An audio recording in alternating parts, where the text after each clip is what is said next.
Alrighty, welcome back to the Exceptional Sales Leader Podcast. Darren Mitchell here, and today is one of those very special days. I'm having a fireside chat with one of my good mates from New South Wales, Ezio Mormile. How are you, Ezio? I'm very well, thanks, Darren. Good to reconnect. Been a while. Mate, you and I have worked together for a number of years, and we worked at a big organisation, and you still work there. I won't give the terminology away, but we'll give the initials. It's Telstra. But that's not why we've got you on the podcast. I know you're an avid studier of human behaviour and high performance, and I know you're working with a number of sporting teams. And in fact, if I get your title right, you are a mindset, leadership and performance coach at performing teams, working with sporting teams and also some other organisations on unleashing their high performance. Yeah, that's right. So I've worked in management and sales for probably 15, 20 years, which is so in that corporate world. And I still do a lot of work in that space and for corporates, which is really cool. I was always intrigued in how we make decisions. And I started studying psychology about 7 years ago at Charles Sturt. And then I came across some stuff around sports psychology. I thought, oh, that's really cool. So I actually did what we kind of teach and what you taught so well. And I prepared a meeting plan, and I called the CEO of a sporting company, of a organization who I didn't know, and said, hey, I've got this concept, and bang, bang, bang, I'd love to do some work with you guys. And then, from there it kind of went off. Took a while, took a long time. And so that was in soccer, football. So was that a cold call? Yeah, I planned it. I planned the call. I researched him on LinkedIn. Okay. I targeted that team for a reason, because they were trying to get into the A-League. Yep. And so I knew they would have some big aspirations and they would be looking for innovative ideas. So my pitch was that I could give them a program that effectively was, my pitch was higher than A-League level, because I do a lot of research around the US with sport and Yep. Europe. Yeah. And so unfortunately they didn't get into the A-League, but I worked with them for a few years. I still do. Mm-hmm. But then from there I got into an A-League team that I worked with, and you wouldn't believe it. Fair income. So in the A-League, they have a midweek competition. I don't know if you have that in AFL. No, it's like a FA Cup. Well, they used to back in the old days. You used to have the good old days. Well, this competition is a bit like the English FA Cup, and its beauty is that different tiers play each other, and you can get to play the big teams and knockouts and whatever. Yeah. And anyway, the two teams I work with actually literally played each other yesterday. And is that right? Very bizarre. So I had neutral colours on. But anyway, that was really intriguing because I know both teams quite well. But anyway, so yeah, and the sports side for me is that, it's high performance, it's high pressure. And what I love with the athletes and the sporting clubs is they are always looking for differentiators, and they're pretty open to new ideas that they can apply. Everything's measurable, and so it's been great. And I've learned on the job, right? Because things change so quickly. Yeah. And what's really amazed me is how applicable it is to the corporate world, but also how it isn't. So there's some key overlaps and areas I think in the corporate world we can definitely learn. Yeah. But then there are other areas that are very, very different, and that's intriguing. Well, I think it's and what I'd love to do is, this podcast is geared around how do we help leaders, sales leaders in particular, become exceptional in what they do. And I've always had a voracious appetite about learning from different environments in terms of how can I take something from like a theatre company, for example. How do they do things differently that can apply, and maybe it's left of centre, that can apply to a sales team? Because you and I have been brought up in the corporate, the corporate machine, for want of a better term, where it's very regimented, it's very process focused. And whilst a lot of organizations like to think they're innovative and they're creative and they're in the forefront of technology, when you look at the back end of a lot of organizations, it's quite archaic in terms of how they go about things. So I'm really interested in exploring, your evolution, your journey in terms of what you've learnt out of working with these sporting organizations, and touching on a couple of topics that could be applicable to a sales leader listening to this and thinking about how can I take some lessons from elite sporting environments and apply this to my sales team to create an exceptional level of performance in my sales team? Because there's got to be similarities, and I know that. So I love the way you approach that in the first place by just doing some planning, doing some stalking. I say that respectfully on LinkedIn, and reaching out. But at a top level, before we delve into some specific topics, what's one or two key things you've learnt from working with these sporting organisations that you can now leverage in the work that you do with corporates? Yeah, good question. So firstly, there are massive, particularly you mentioned sales, there are massive overlaps. Everything is measured. In sales, you have your weekly target, and in any sport, everything is clearly measured on the scoreboard. We also have competitors, and that's why I know yourself, always have a certain level of empathy for sellers and sales managers, and I'm still a seller as you are, and I'm proud of that. But we are the only people in the organization that competes. We win and lose, right? Finance doesn't, HR doesn't, procurement does. We win and lose, and so there's the emotional part as well, which the athletes get. So everything is measured. There are rules. We've got to stick to the rules. Everyone's got the same rules, but they don't. So in sport, some clubs have much more money than others, for example. There's beautiful synergies there around the emotion, the pressure, working for a team, with stakeholders. Probably the things that really struck me as I started getting more and more involved. So they work off things like values and all that. I'll get into that. But two big things that stick to my mind. And you're always a great trainer and a great facilitator. Their philosophy on training is very different. So in the corporate world and sales, we train 5% of the time, and because we've been doing the job for a long time, we don't really have to train much. And when we turn up to train, it's a bit half-hearted. We don't like the role plays. And, I've done this for a long time. I've smashed my target for a long time. Why do I need to do this again? Yeah, I did this course 7 years ago, and I know it. I don't use it, but I know it. Whereas, so you look then at elite athletes, they train often. Obviously, 95% of the time, they train with enormous intensity. They do a lot of repetition, and no one's saying, I know how to shoot for goal. Like it's constant. So, for example, the All Blacks are often used as a benchmark. One of their core values is train to win. So when they turn up to train, the mindset is that as if they're playing, and Barcelona they all do the same thing. So there's an enormous intensity. Whereas I'm sure you experience that in training rooms, and that in the corporate world, there's a bit of this, holiday, hostage, that kind of stuff. That doesn't exist. The other thing that happens too, though, is, we talk about coaching in the corporate world, and we talk about coaching in the business. And that is one thing that I learned as a failure from my end, as a sales manager in particular, was the enormous amount of feedback that athletes are given constantly. So when they train and when they play, we'll talk about that in a minute too, they are being closely watched. And they are given very specific feedback on what's working, what's not working. And sometimes that's delivered around, getting them to think about it and whatever. But when you think of the corporate world, where we could be going out on customer visits and those kind of things, and, we get one annual review, and you laugh. Why are you laughing? Oh, because I actually recorded, was it podcast today or yesterday? I was talking about that in relation to, I guess, the environment that we create, where you'll have your KPIs, you'll sit down and do your performance review, document, plan, you'll have a conversation at the start of the year, then it goes in the drawer. And at the 6th month or the 12th month, we just dust it off. And now let's see how you performed in the last 12 months.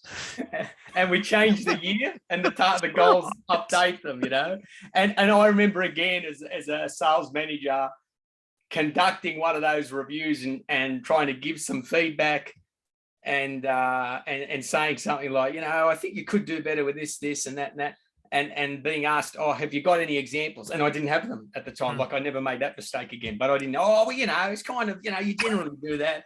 And then of course, in the back of your mind's going, I haven't been on a customer visit with this person for a long time. And actually probably the last time I did, I took over the meeting. Right, because I had to validate why I was there. Right, it wasn't observation and coaching, but it was to add value. It was all about adding value. Trying to close the deal to justify my role, right? And so that's all very different. In the Sport world, they're given constant feedback. Things are taped. They review them, they preview them.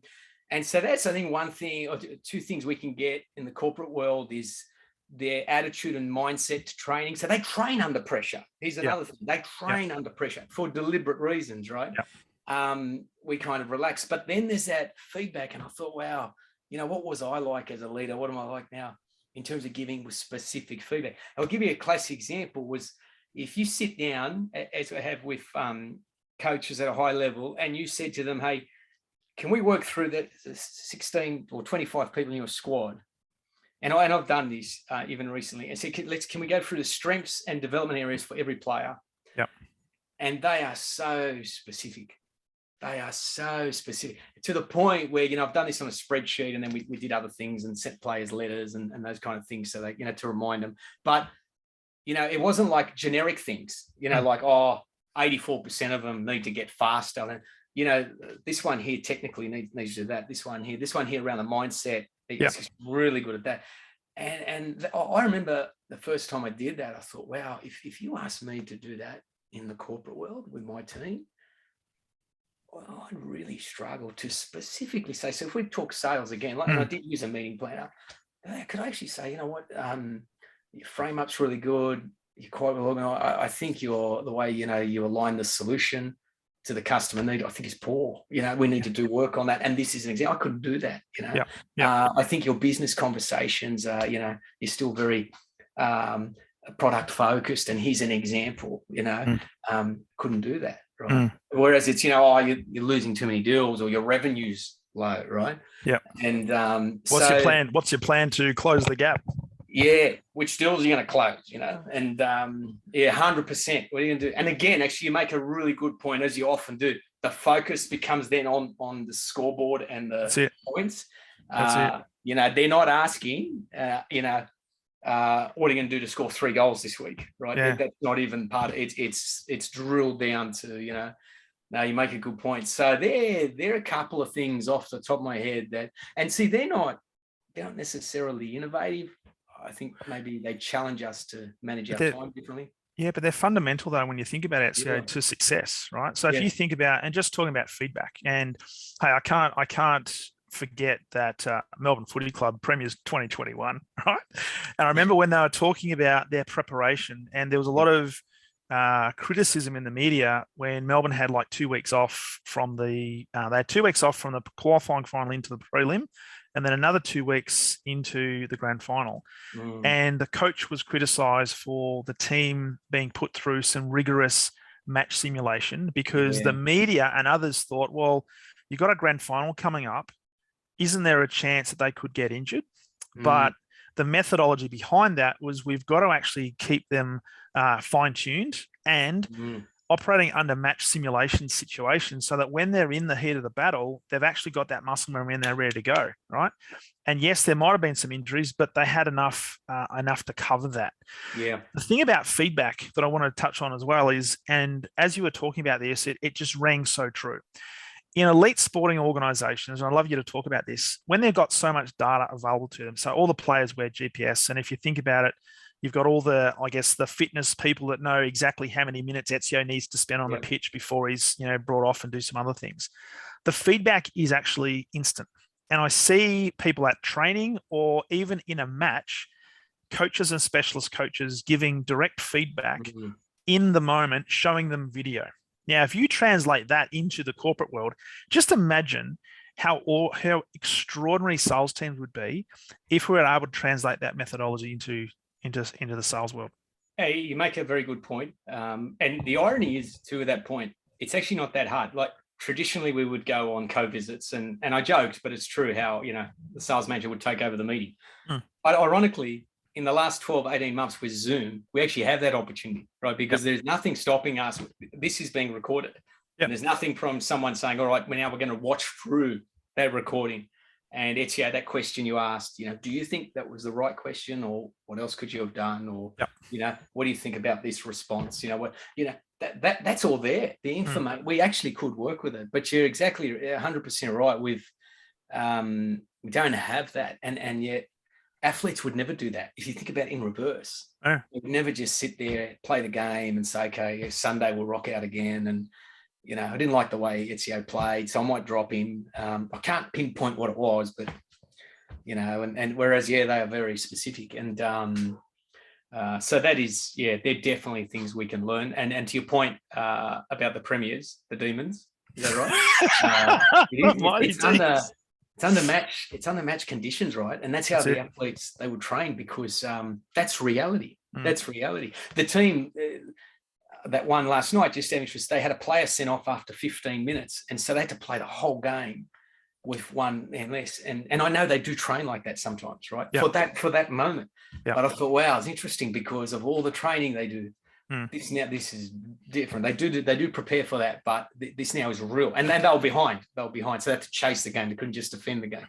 Yep. And but in the corporate world, we just, sometimes I feel maybe we go through the motions. But having said that, there are some sales leaders out there and some organizations, albeit probably a minority, that do place the necessary attention on the coaching, on the feedback, on the training and the match simulation. Now, you may not necessarily like the term role plays, call it simulations, call it real plays, calling it, we're going to rehearse for reality or rehearse for the heat of the moment. But if you look at all elite performers, now you take a singer, right? Or take a band, you go to a concert, right? It looks like that band is on song, but that doesn't happen by accident. Yes. And I often look back on my own sales career, and certainly when I was a sales leader, and how many meetings and how many pitches and presentations we went to where we actually did the rehearsal in front of the live customer. Sometimes you would have caught lightning in a bottle and would have got lucky. Most times there were certain things that didn't work, or they might have worked in our head, but it didn't work. So I'd love, because I know you're still working in the corporate space with a lot of different organizations and certainly teams within Telstra. What's your view on that? And do you think the appetite is changing in relation to, I guess, translating the elite sporting environment into the corporate to say, you know what, there's actually some science behind this? Yeah, it's interesting. It's funny as you're saying that. I remember you doing that actually with, I think, the Australia Post team a few years ago. You rehearsed, is that right? Yep. Yeah, and that worked really well. I remember getting the feedback. I think it is changing. I think people are realizing, because I think as they do it, customers are more precious for time, and so we have to make better use of their time and our time. And I think people are realizing now, as we do the rehearsals and the practice sessions, that we can't just wing it, right? Because for a long time with salespeople, we're laughing again. There was this thing that we just wing it, we just get on and we wing it. Yeah. And the other thing too, I'm finding, the other reason why I think it's actually even more important now is, certainly with the organizations I'm working with, we're often relying on virtual teams and virtual people. So there's or teams that aren't all together. Yeah. And so this idea that we just, 5 of us will get on a call, magically just do a really good job in front of the customer without having it coordinated is, I think, is fading away as we're learning that. So I think it could be faster, but and certainly there are pockets of organizations doing that really well. I think it comes back to the way that we're incentivized and the way that where the focus is, because one of the things I talked about today to a few people was almost like the methodology of the month or the strategy of the day, right? Yeah. Driving some consistency in what we do, but getting really, really focused on the daily activities, the disciplines that we know that if we continue to do these over time, and it comes back to, I guess, what you see in the elite sporting environments. If you listen to a lot of the elite coaches now, they very rarely talk about the end result. They'd love to. I mean, the aspiration is to win the game, to win the championship, to be top of the ladder, to win a premiership, etc. Right? And everybody gets that. Yeah. But when they talk about it, and certainly when you get inside, and I'll be interested in your take, being inside the inner sanctum of these clubs, what the actual language is that they use, because I think sales leaders can learn a lot from this in terms of, let's focus on the daily disciplines and the processes, and the results will take care of themselves if we do these on a consistent basis. Yeah, 100%. What's your take? Well, the word is what you just used around process, focusing on they actually all have a process. They all have and by the way, another lesson is the process often is not actually that complicated. Like for them, they're well drilled, but it's not. And you'll notice, for example, athletes will have things written in their hands or on their arms or on their strapping. And it's never an essay, right? Or one of those, PowerPoints, with 500 words. It's often like 3 words, right? But it's really interesting that too.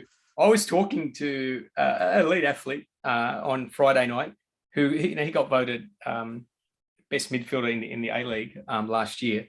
And I asked him something similar around what puts the team off and those kind of things. And it was interesting. He actually said, he said, when players are out of position, when they're not following the process, puts enormous pressure, because then I need to move somewhere that I don't necessarily, that I shouldn't be. And it's like a game of chess, all of a sudden then, she's got to move there and he's got to move because the process is not being followed. So the methodology is so we're in trouble. And he said that the equilibrium in the whole team is gone and we are vulnerable, very vulnerable at that moment in attack and defense. And likewise, again, I know we say that, in sales in particular, we don't like to follow process. Which is why, it's interesting when I'm running even training courses, and someone pointed this out to me a while ago, but often I find even today, the best sellers, I think, seem to have maybe an accounting or engineering background or something where they are quite, somewhat rigid, and yet that's the process. That's how the customer buys. And I'm going to follow this process and we'll stick to this process, not let's just wing it, and I'll do it based on my gravitas and my charisma, and we'll just do it. We'll leverage off the relationship. Leverage, that's right. And you're right. And so there's a big focus on the actual process because they can control that, right? And with that too, by the way, just one thing you had is the players having faith in the coaching team, that is the process we will follow. And how we will play, and for that game, that's what we do. Everyone, whether whatever you're thinking, that's what we're doing for that time. It's a game plan. Yeah, exactly. And no one goes out and tries to do the opposite during the game, right? Well, it begs the question. It's an interesting point you raise because my experience with working with many sales teams and many leaders is often there's that lack of clarity within a sales team, right? You might have the company that has a certain strategy, but as it continues to filter down, it tends to lose a little bit of that clarity. And then you've got people who have been in sales forever and a day. And, this is how I used to do it back in the early 2000s. And it seemed to work there. So why should I change? They're not necessarily buying into the team ethos. Now, when you talk about team games in terms of sport, they all have to buy into the team ethos and the team game plan. Otherwise, they don't get selected, which means they have to have absolute crystal clear clarity on what their role is. And if you listen to a lot of the elite teams, they also now talk about the selflessness of their contribution rather than the selfishness that might have provided teams, even 5-10 years ago. So it's not about what can I do in terms of the most goals I kick or the most possessions or, the most, what they call in soccer, the most corners. Talking about my soccer expertise. It's what's the contribution can I make to the team so that the team wins? Yes. Now, you and I spoke last week about some organizations now changing their philosophy around how to measure salespeople, and some organizations now moving away from the individual sales target to now a collective team target. Yes. Now, I'll be really interested in your thoughts on this in terms of, do you think doing that, taking the parallel from what we just talked about in terms of sports teams, how do you think that's going to go with organizations where you do have some stars who maybe want to get all the accolades and others that perhaps are really focused on how can I make that contribution so that the team wins? Well, now you're getting, in my view, into where elite sport is a little bit different, right, to the corporate world. And so the team target, I think in theory is a great philosophy, but I find it doesn't always work in sales because there is a risk that some people will loaf and leave it to others and think, well, he's a heavy hitter, she's a heavy hitter, they'll get the number for us. Now, that doesn't work in a team environment, because one thing we haven't mentioned in a team environment, one element of difference is, so I was sitting down with a coach the other day, elite coach, before, a couple of hours before a game, and we're sitting down having a chat in the foyer of a hotel room. And as we were doing that, a player came and joined us, so he must have messaged him, said, "Can you come down?" So he said, and as we were there talking, he turned to this player. I mean, we all said hello. I know the player, and he explained to him he's not starting tonight. Really sorry, this, and this. Now, and you know, that's the reality of their business. We don't have that in corporate world, right? So if Ezio's not pulling his weight in the sales team and thinking, well, I'm going to wait for Sharon and Tony and Darren to pull in the numbers. In most sales teams, Ezio will still be picked every week, right? That won't help. That won't work there. That these guys are on very short-term contracts, and if you're not pulling your weight, and as you said earlier on, everything is measured. So yes, it's a team target. But if Ezio's run 1.2K and Darren's run 8.6 and his average heart rate was 172 and Ezio was sitting down at, you know, it's pretty clear, and he won't finish the game, right? So that seller might not fit if they're not putting in the effort, right? If you're not putting, doesn't mean they're not scoring goals. You know, that's not so. Yeah, I think that concept is good in theory, but can I just go back a little bit? You made another really good point. I think that we can learn from elite athletes. You spoke about role clarity, and that is something I find in the corporate world at times. There, if you ask people, so here's another, if I can say this, another thing that could make you laugh, and that is, you ask anyone in the corporate world to look at their job description, right? And say, is that your job, right? And they'd probably nod their head, right? Say, no way. It's so outdated. It's not what I do. In the court with the corporate athletes, it is very clear what your job is, what it's not to do per position. Everyone is very clear, and that can be measured and whatever.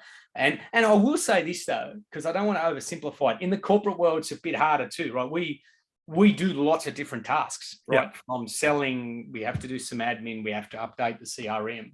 But I do feel we can do a lot better in providing that clarity to say, you know, these are the 4 or 5 things that you need to do and do really, really well. And you know, that person on your left-hand side, she is accountable for that.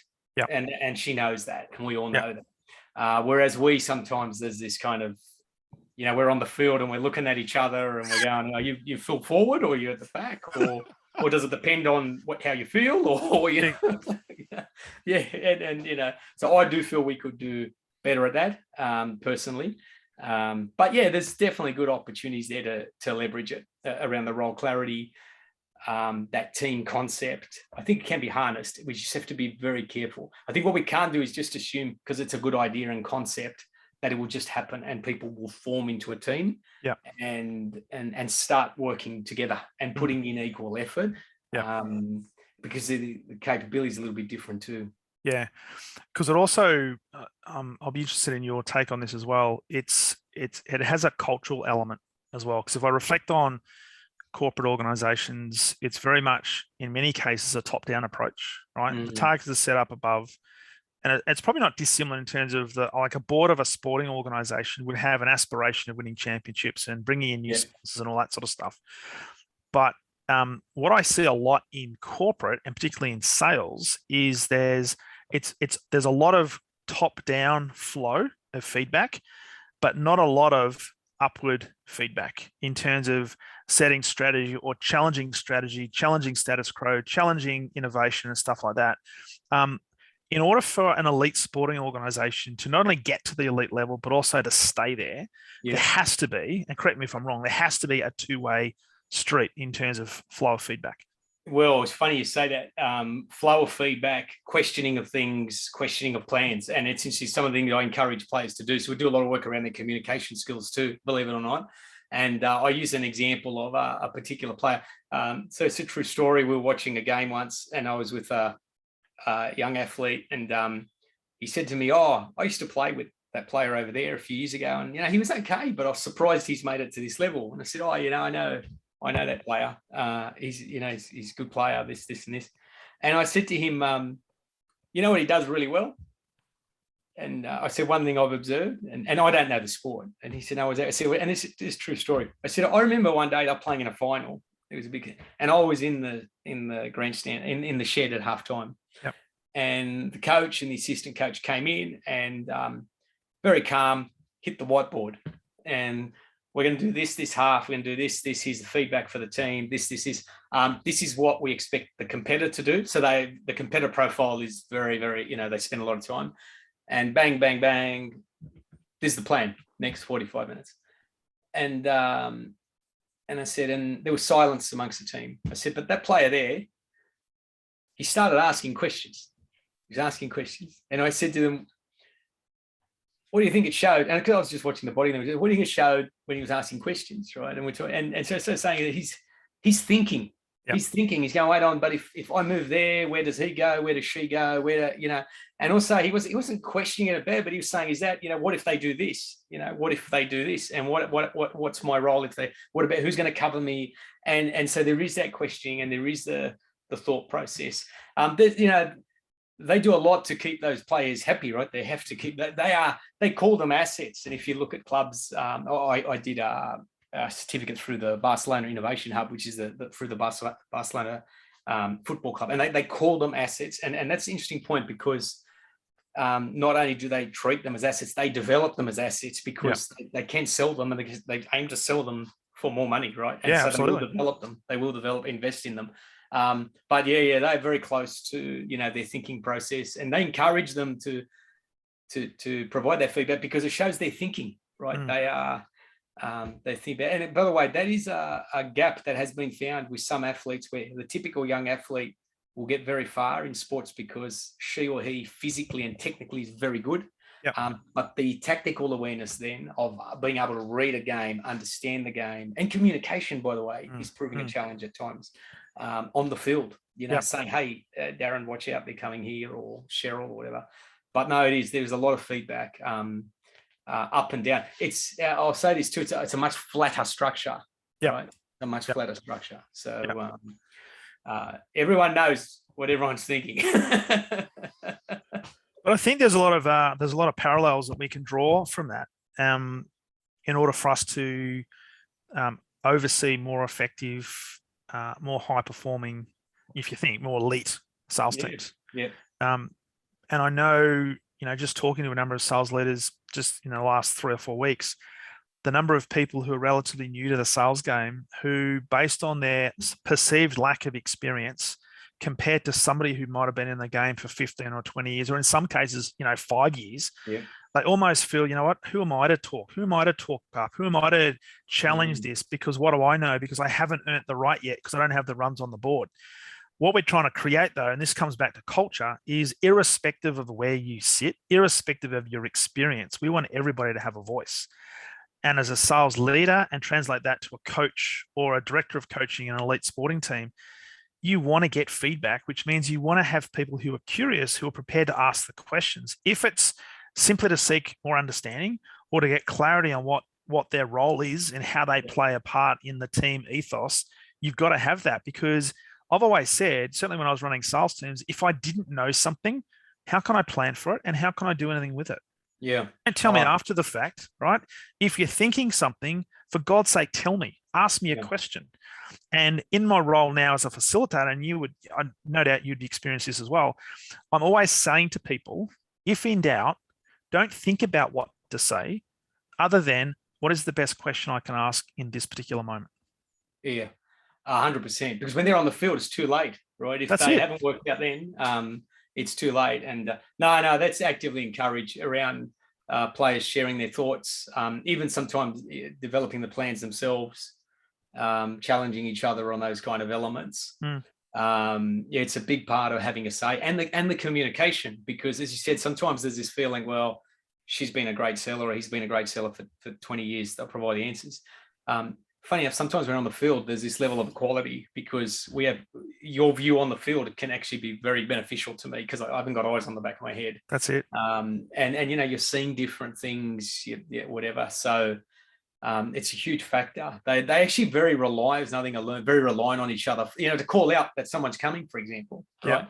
Yeah. it's you need that. Which is that selfless act in terms of what is the contribution I can make to the team. Now in AFL, a lot of the coaches now look at running patterns, right? Not how many times you actually get the ball or how many times you're involved in a chain that actually leads to a score, but it's how many times do you present yourself or fill up space that actually means that a defender has to cover you so another player can get access to the ball and therefore score. Yes. So it's all like the 1%ers. So thinking about that is a key thing from a sales leader in particular as well. I want to use this then as a bit of a segue into talking about change management. Now, if you think about change, just look at the last 20 months, right? If we thought the world in 2019, if we looked forward and think in 2021, we would have had 2 years effectively of some form of isolation around the world, they would have said, mate, you're smoking something, right? But here we are, we've just all lived through it. So everybody's had to deal with some form of change over the last 20 months. If we think about corporate and certainly sales teams, we're continuing to evolve. Right? Now, whether we're going to a team-based target or whether we're going to still keep individual targets, there is some form of change. Thinking about the work that you do within the elite sports environments, how much change happens and how much do the individual players and certainly the coaches have to deal with change and more importantly, their response to change? I'll be really interested in your view on that. It's a good question. And, for me, the best way to answer it, a sports psychologist called Professor Damien Hughes published a book a few years ago on Sir Alex Ferguson. He profiled Sir Alex Ferguson, who was on the top in England for, I think, 20 odd years or something. And I use that book as a reference because if you open the index, every chapter has one constant word in it that starts with C, and it's change. And he had this big ethos around, what gets you to the top won't keep you at the top. And we had to keep changing because the competitors, they were looking all the time. They were going to be different every year because they were chasing. So they have a huge amount of change. And again, that's why I love working with them because they're quite open to new ideas. They'll never say no to a new idea. Won't mean they won't use it, but they'll always consider it. So, we'll message each other and, let's try this, or I saw this, over in England or Germany or the US. They change a lot. And even the players. So, and a classic example there, to your point, it's a good point. So most of them are on short-term contracts. Right. So they're never in the same place. The average tenure of a coach is actually not that long. So they kind of know they have to change because it's upon them.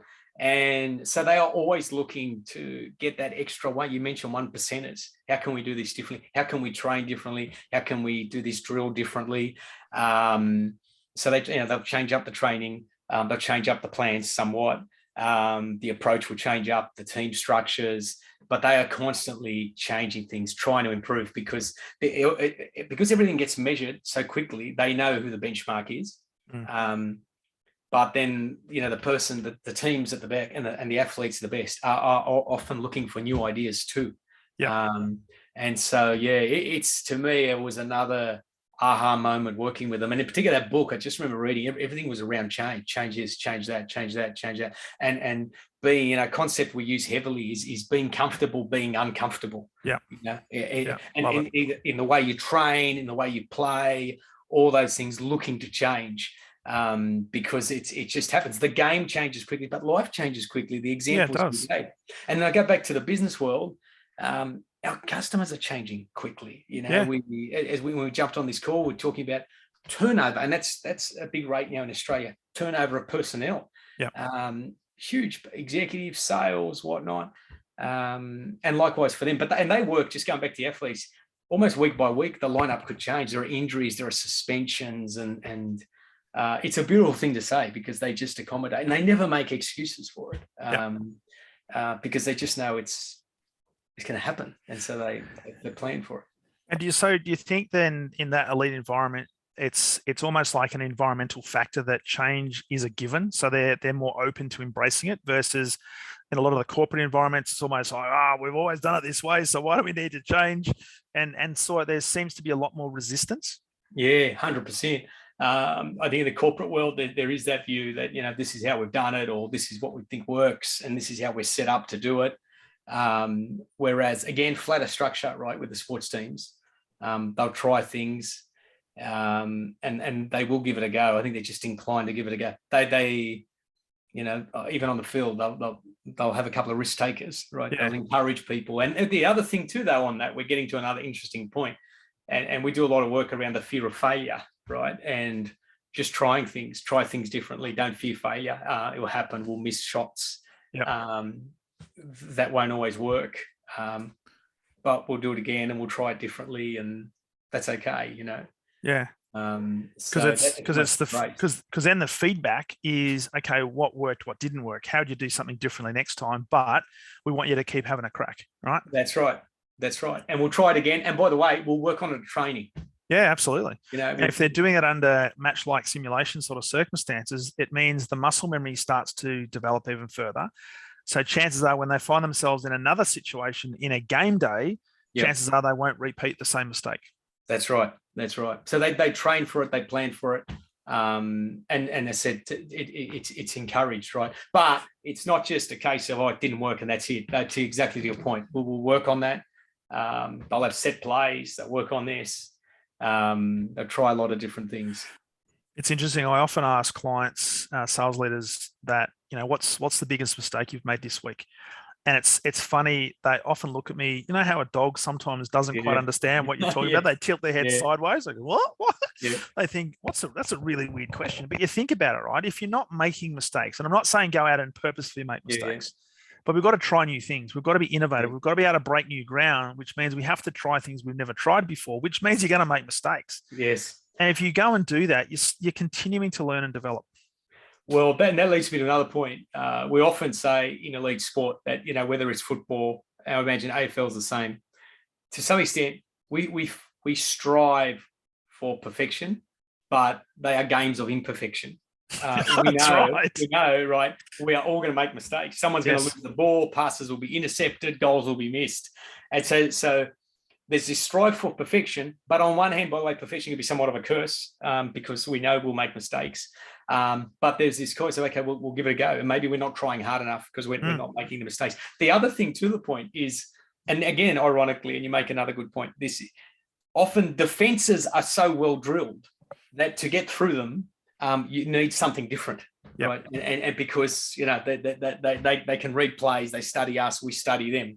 So they'll often need this kind of view of, okay, we've got to try something different, yep. Right? Something that they haven't trained for or they're not expecting. It's a big point. It's encouraged. So we do a lot around fear of failure, being uncomfortable, and getting outside that comfort zone, and really the whole training process. That's probably, you got this level of comfort, then you've got a level of anxiety. We don't want people there, with that learning zone, that height is right.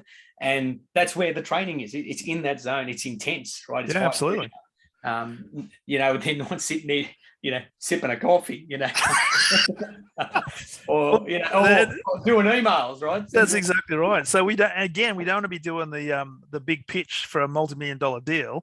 Yeah. You don't want to be rehearsing in front of the live customer. You want to do that in a learning zone where you can actually get the feedback and and see what works and what doesn't work, which is just a phenomenal thing. So, hey, as we wrap up, love to get from you, is there a key out of all the work you've done with elite sporting teams, but also your work in the corporate world? Now, this might be a big question, and if it is, then don't answer it. Just tell me to bugger off, right? Because there'll be people all around the world listening to this right now, right? And they might be a new sales leader. They might be a sales leader that's been in the game for a little while and just looking for that extra edge to take their performance and their team's performance to the next level. If there was one piece of advice you'd give them today, based on your knowledge and based on what's happened in the last 20 months, to help them become even better and help them to get to the exceptional level, what would that be? Planning, because no elite coach will ever send the team out without a plan. Never, ever, no way. It's suicide. And that whole planning process, where they break it down to small goals, the SMART goals, whether they're right or wrong. I love that quote. I think you used to use it about, it's not the plan, it's the planning process.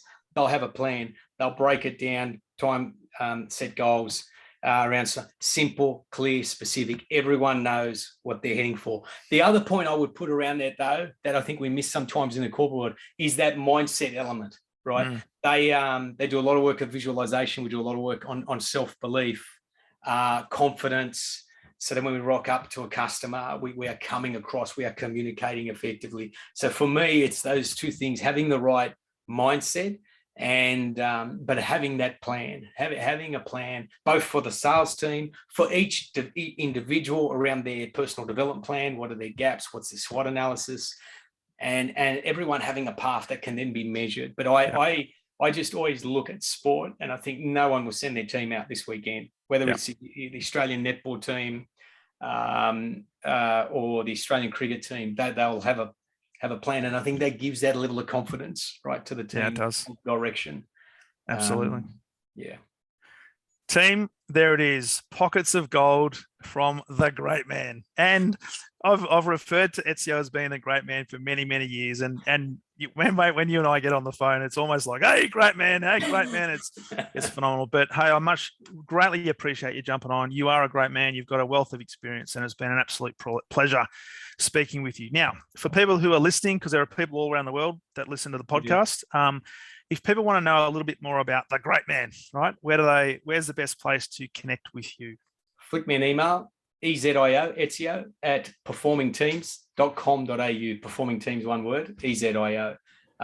So yeah, happy to learn. But mate, I worked for you for a long time, so I know that not only are you a great man, but you practice what you preach. And as I said, I gave that Australia Post as an example, and that we didn't plan that, but I just remember that was a very advanced account team on a very complicated account, and I remember what happened when you took them through that drill and the role plays and the improvement. And no, always a pleasure. You're a good man, great man to reconnect.